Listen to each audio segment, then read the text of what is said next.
I just have the schedule pulled up here so we can check in, see where we're at. We're going to cover quadratic models today, which are word problems / story opportunities, right? And this material that we talk about today will not be on Monday's quest. Okay? So Monday's quest is on lessons 19 through 24. Okay, so 19 is where we first started factoring. Okay? So we learned about factoring the GCF and factoring using a box. And then we had some special factoring, like the difference of two squares. And then we learned how to solve quadratic equations, graph parabolas, and use the quadratic formula. So 19 through 24 is what's going to be on the quest this coming Monday.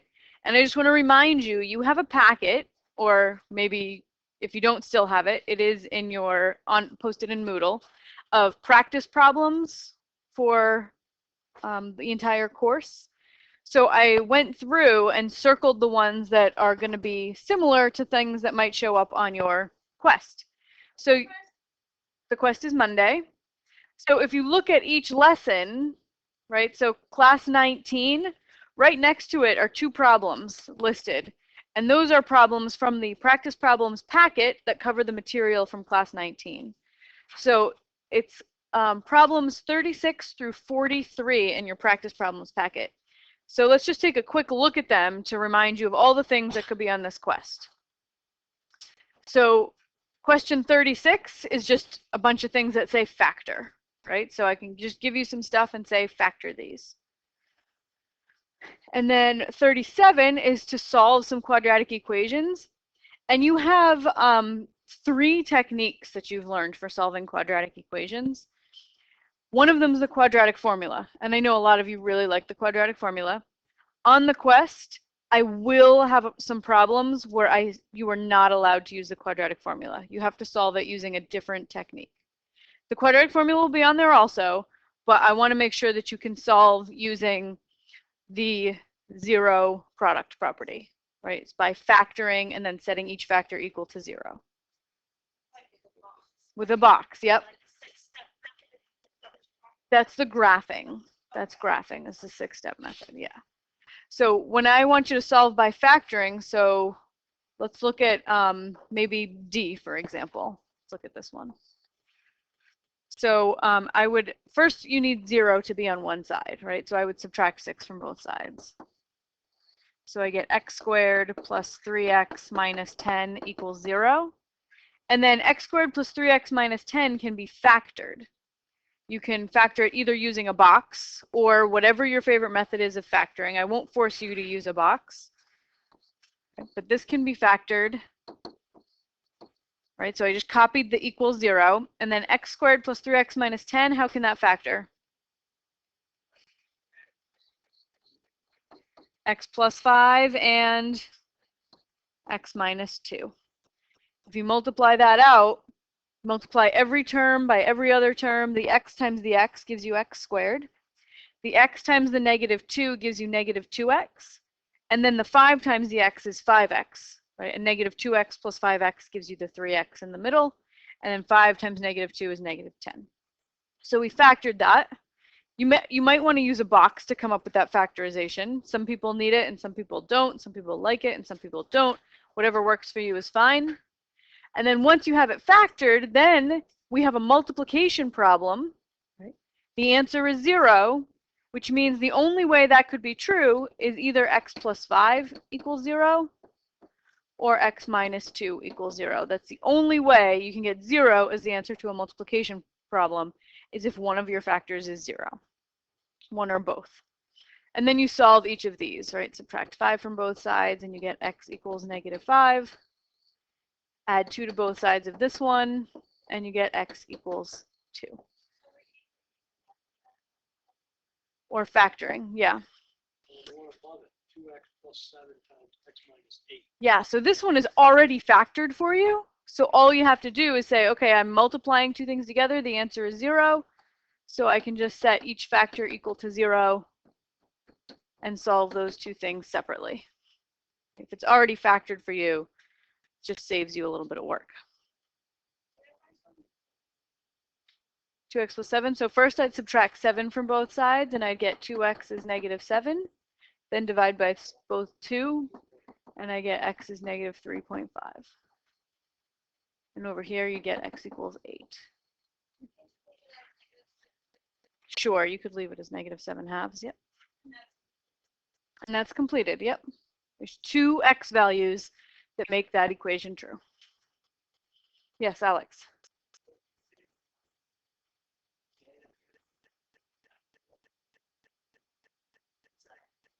After you factor it? Yep, then you have to set each factor equal to 0 separately. Yeah. And solve those two separate equations.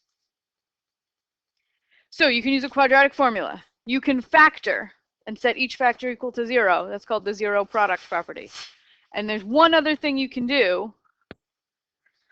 Like, let's look at E here. 3x squared minus 75 equals 0. If I try to get that x squared by itself, if there's no x term, you can try to get the x squared by itself. So this would say 3x squared equals 75. I moved the 75 over. And then I'm going to divide both sides by 3, and I get x squared equals 25. And then you can take the square root of both sides. Square root, square root. So x ends up being plus or minus 5. Okay. So factoring and setting each factor to 0, or taking a square root, you can do either of those. There's one question where I tell you, you just cannot use a quadratic formula. Okay. Any of these other techniques. Either of these other two. Yep. Unless I state otherwise, yeah. Of course, you can use the box method, yeah. The box method is just another way of saying factoring. Yep. Yep. All right, so I just wanted to show you where there are some practice problems. So you would look at numbers 36 through 40, 36, practice factoring, or using a box, same thing, right? 37, just a bunch of quadratic equations. 38 is graphing a parabola, so that is also going to be on the quest. And then 39, more factoring. Don't forget that sometimes factoring involves taking out a GCF. So what goes into both 4 and 100? 4. 25 is an important number, but it's not the GCF, right? So I can pull out a 4, and then what do I multiply 4 by to make 4x squared? X squared. What do you multiply 4 by to make negative 100? Minus 25, yeah. So we pulled out a GCF. So always check for that before you do anything else, because it can make the factoring a lot easier. And then x squared minus 25 should set off alarm bells, because 25 is what? A perfect square. Yeah, and x squared is a perfect square. So that should factor that we have a special rule for when you have the difference of perfect squares. So that always is x minus 5, x plus 5. Yes, question? Yes, you can use a calculator on this one. And you can bring one page of notes with you, front and back, like you have been for everything. Yeah. All right. One other thing I want to remind you of before we move on to today's lesson. What if I was trying to factor x squared plus 25?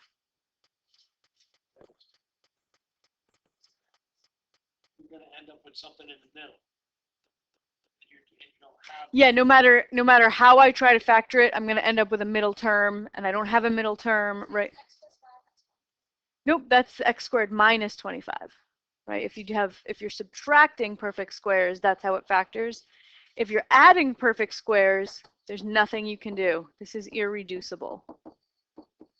There's no way to factor it. Note to self. Yeah. All right, so that's more practice factoring.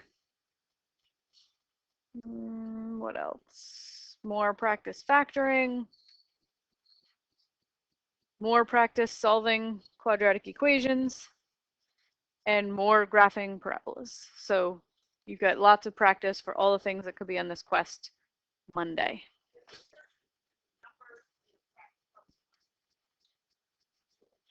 It's 36 to 43, the ones that I gave you. Yep. Okay, so for today's lesson, we're going to tackle some story opportunities. And all of these story opportunities, word problems, right, are going to lead to a quadratic equation. Okay, so we're going to end up solving quadratic equations today, though the story opportunities won't appear on the quest. The quadratic equations that we solve could end up on a test. All right, so here's our first example. We have a box with a square base. So we just have a piece of paper, a square piece of paper or piece of cardboard. So let me just demonstrate here. All right, so I've got this box, square base. I'm going to cut corners out of every side, and my corners are going to be 4 inches by 4 inches that I cut out. 4 inches by 4 inches. Fold up the sides, and the box is going to hold 100 cubic inches. Put 100 cubic inches in my box. Okay. 4 inches deep, yeah. Yeah, because once you fold it up, the size of the square you cut out becomes the height of the box, or the depth of the box. All right, so the question is, what dimensions, what size piece of cardboard do I have to start with if I make it 4 inches deep and it has to hold 100 cubic inches? All right, so 13 inches square. 13? How did you come up with that so fast? This box is 100 square inches, divided by 4, 25 square inches, so it has to be 5 by 5. Then it has to be 5 inches wide, 4 inches on each side. 5 plus 8 is 13. Wow. 13 is the answer. That was impressive. All right, let's solve it using some algebra, though. I mean, that was excellent reasoning. Really good. We're just going to learn how to do it with some algebra, since this is an algebra class. Okay, so my first step is to introduce a variable, right? The question is, how big should the cardboard be? How big should the cardboard piece of paper be? So we're going to define a variable to be the answer to the question. So B is going to be the length of a side of the square before it's cut. So B is this length. And Don said he thinks B is going to be 13 inches. So we're going to call that B. That's the answer to the question. Once we figure out B, we've answered the question. All right, the box holds 100 cubic inches, and cubic inches is a measure of volume. So we're going to need to know how to find the volume of a box. Anybody know how do you find volume of a box? Length times width times height. Length times width times height. Good. All right, since B is the length of a side of the square, right, drew it up there, before it's cut, right, then the length of the box is actually only this distance, because that's the part that gets folded up. So what is that distance? The length, how long is that?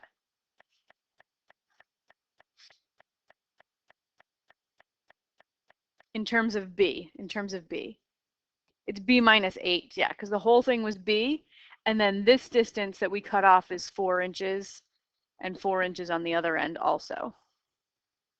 So that distance L, this length, is actually B minus 8. Right? It's the length of the whole square minus the 4 inches you cut from each end. So L is actually B minus 8. All right. And then because the cardboard was square, its width is going to be the same thing. Right? So this distance, because this is a square, the width is also B minus 8. Because it's a square. So the length and width have to be the same. All right. And then if we look at the right-hand diagram, you can see that 4 inches becomes the depth of the box or the height of the box. Because once you fold the flaps up, they're 4 inches. So the height is 4 inches. Okay, so I'm going to substitute all those into volume is length times width times height. And then I'm going to replace L with B minus 8. Replace W with B minus 8. And replace H with 4. And then we're given that the box will hold 100 cubic inches. That's the volume. So I'm going to replace V in the formula with 100 cubic inches, because that's a volume. So 100 has to equal B minus 8 times B minus 8 times 4. Right, to solve that equation, the best step would be to start by dividing both sides by 4, right? But you don't have to, right? You could just multiply everything out, distribute the 4, and we'll see what happens. Okay. So let's see, I'm going to multiply B minus 8 times B minus 8, so I have 100 is equal to, I'm going to move the 4 to the front because you can do multiplication in any order. B minus 8 times B minus 8, you got to multiply it out and you get B squared. And then B times the negative 8 is negative 8B. Negative 8 times B is negative 8B. Negative 8 times negative 8 is positive 64.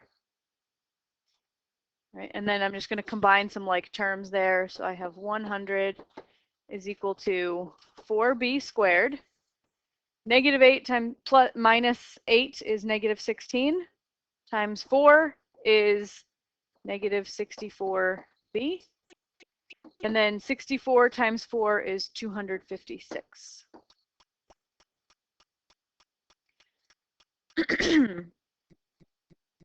All right, so now this is a fairly straightforward quadratic equation to solve, right? So when you have a quadratic equation, you always want one side to be what? 0. So I'm going to subtract 100 from both sides. So I'm going to have 0 is equal to 4b squared minus 64b plus 156.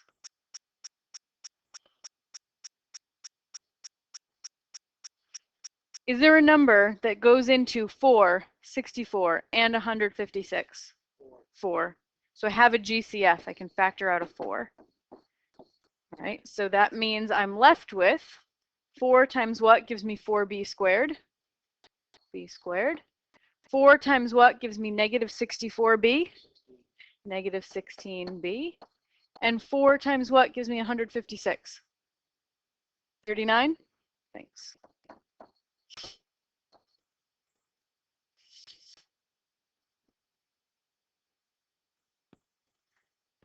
All right, so that's factored out the GCF. Then let's see. If I had divided both sides by 4 back in part G, when I said that that would be the best first step, then we would have had an easier time getting the final equation. But we got there. Doesn't matter if we didn't do it. So the next step is to factor and then use the zero product property. So let's go back and look at my equation. B squared minus 16b plus 39. Are there any numbers that multiply together to make 39 and add together to make negative 16? Negative 13 and negative 3. Yeah. Maybe we should make a box, right? If it's not obvious to you how to factor that, you make a box. So I put a b squared in this one and a 39 in this one, and then you multiply them and you get 39b squared. And then we start listing factors of 39b squared. So you could have 3 and 13, 1 and 39. They have to either both be positive or both be negative in order to come up with a positive product. And I want them to add up to the middle term, negative 16. So they're both going to have to be negative. Negative 3 and negative 13 works. So I'll put negative 3b, negative 13b. All right, and then from the first row, factor out a GCF. What do b squared and negative 3b have in common? B. And then we build the rest of the lengths of the box. So b times what gives you b squared? B. B times what gives you negative 3b? Negative 3. And then b times what gives you negative 13b? Negative 13. Okay, so now we know how to factor this thing. And it factors to b minus 3 b minus 13. And I still have all that equal to 0 with a 4 in front. So I'm going to have 4, 0 equals 4 times b minus 3 times b minus 13. Right, the step before that was 4 times b squared minus 16b plus 39. All right, so now I've done the 0, I've factored. Now I can use the 0 product property. I have a multiplication problem. Multiplying 3 things together, 4 times b minus 3 times b minus 13. The only way the answer can be 0 when you multiply things together is if one or more of them are 0. So you set each factor equal to 0 separately. So my first factor is 4. 4 equals 0. Or it could be that b minus 3 equals 0.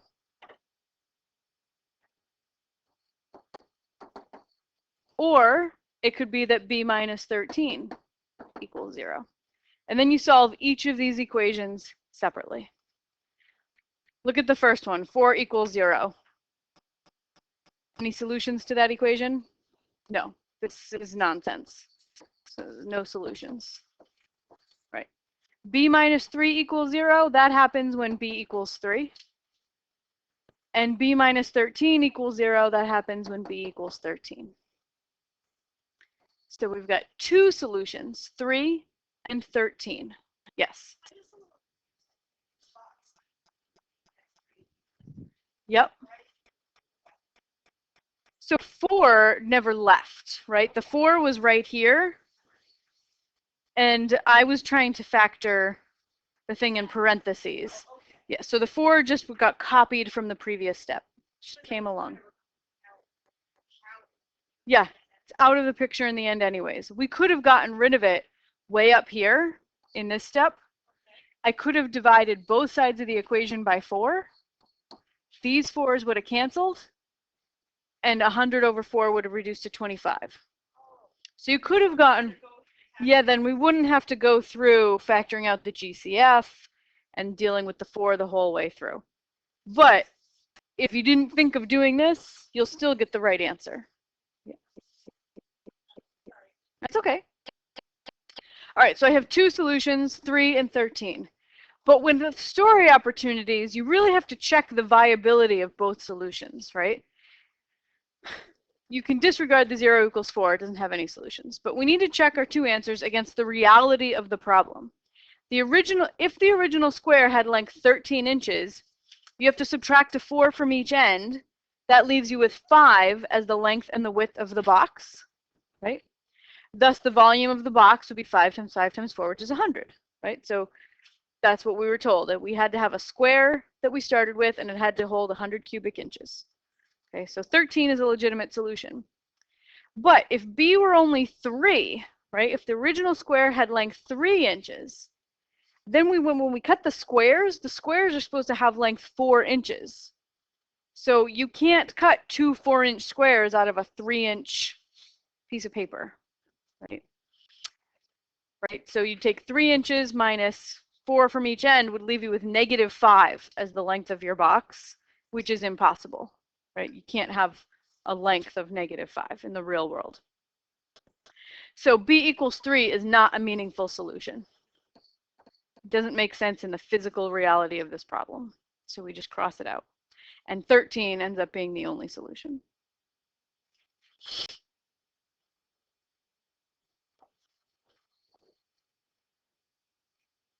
Okay, so there's a lot of activities today, and I might ask you to sort of stop where you are as you're moving through the activities, and we'll do parts of them together. But go ahead and start, and we'll see how it goes. Okay, so my suggestion for almost all story opportunities is to start by drawing a picture, just to help you wrap your brain around what we're talking about. So a farmer has a rectangular garden plot, so I draw a rectangle.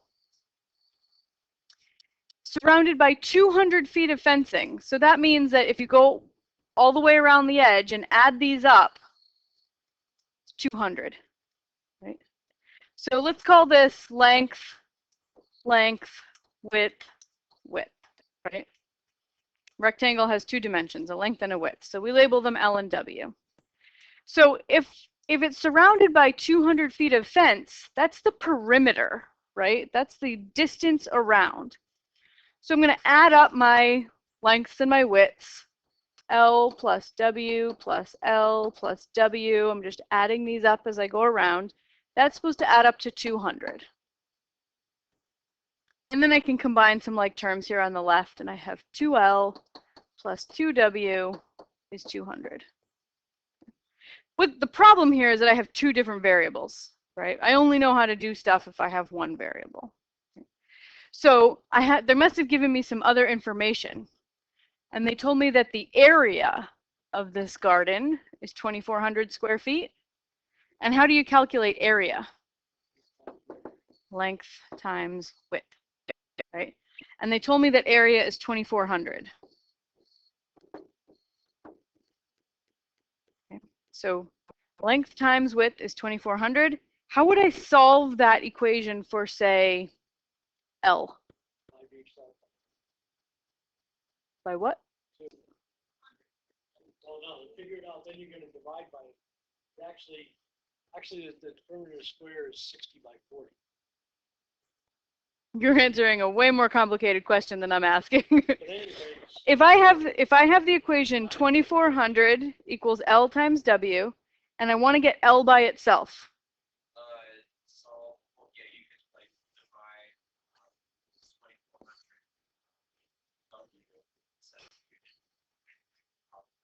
Yeah, so now on the right, my W's cancel, and you just get L. And on the left, I have 2,400 over W. So then I substitute. You guys remember we did solving by substitution way back? So now I have a formula for L in terms of W. So I go back to this equation, go back to my other equation, and wherever I see an L, replace it with 2,400 over W. So I have a 2, copy the 2. Instead of L, put 2,400 over W plus 2W equals 200. So the rest of the equation I just copied. Now I have an equation with only W's in it. Hooray, I know how to solve that. So this is like a 2 over 1, right? And when you multiply fractions, just multiply the tops and multiply the bottoms. So this says 4,800 over W plus 2W equals 200. What do you do when you have an equation with fractions in it? Multiply by, yeah, if I was dividing by a fraction, I'd multiply by the reciprocal. I'm definitely going to multiply by something. I'm going to multiply every term on both sides times W. Yeah, because if I multiply by W, the W up here and the W down here will cancel. So these W's cancel, and I'm just left with 4,800. And then I have to distribute this W not just to the fraction, but also to the 2W. So I get plus 2W squared. And then I have to multiply the other side of the equation by W also, and I get 200W.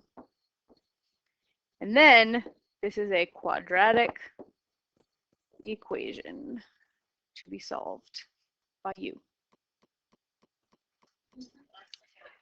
All right, so this formula is tells you how high an object is off the ground a certain number of seconds after you throw it. Okay. What? Yeah, so the subscript 0 just means time 0, right? Initial velocity, or the velocity when time is 0. And h sub 0 means the height at time 0. So that h sub 0, that needs a subscript to differentiate it from the regular old h. Yeah. All right, and g is actually the acceleration due to gravity, which varies from planet to planet. But on Earth, it's negative 32 feet per second per second. All right, so we're going to use this formula to answer the first two together, and then I'll let you finish. All right, so we have a tennis ball, throwing it up into the air. So I'm going to give it 25 feet per second as its initial velocity. So I'm going to throw it really fast. So it's moving really fast when it leaves my hand. 25 feet per second is my initial velocity. That is my v naught, or v sub 0, or v at time 0. And this height of 8 feet, that means that it is 8 feet off the ground when I let go of it. So somebody a little taller than me is throwing this tennis ball, right? Maybe a 6-foot tall person would let go of the ball when it's 8 feet off the ground. Does that make sense?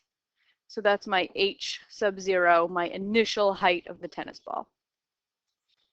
All right, I want to write a formula that gives the height of the ball at time t. So I just have to plug in the stuff that I know here. I got to replace the g with a negative 32, replace the v naught with a 25, and the h naught with an 8. So h equals 1/2 times negative 32 t squared plus 25t plus 8. And then I can simplify. I can do 1/2 times negative 32, right? So I actually have h is negative 16t squared plus 25t plus 8. Does that make sense? Right. So I actually have 2 variables right now, so there's not much I can do with it, right? That's just the answer to the question. If I could plug in a time, right? If I plugged in a 5 seconds for t, it would tell me how high the tennis ball is off the ground after 5 seconds. All right, we'll start the next one together too, and then I'll let you move on. All right, so let's suppose that a bullet is shot straight upwards from the ground, right? If it's from the ground, what's its initial height off the ground? 0, right? So that's v0 is actually 0. Okay. And that's h0, not v0. That's h0, 0. Because it's being shot from the ground, so its initial height is 0. An initial speed is 800 feet per second, so that's my v0, 800. Okay. And then how long does it take for the bullet to hit the ground? So first, I'm going to translate everything the way I did in part A. So again, g is going to be negative 32, so I have h is negative 16t squared. My initial velocity is 800, so I have plus 800t. And then when I put plus h naught, that would just be plus 0, right? Because it's 0 feet off the ground when I start. But writing plus 0 is kind of redundant, right? Plus 0 doesn't change anything, so I won't even write it. So there's an equation that tells me the height at various times t. I could plug in a time t and get the height. But the question is, how long does it take for the bullet to hit the ground? So it's going to go up for a while, and then eventually it'll lose speed and fall back down, right? When it hits the ground, again, what is its height off the ground? 0. So I'm going to replace the h over here with a 0. And then you have a quadratic equation to solve. And I'll let you work through the rest of it on your own.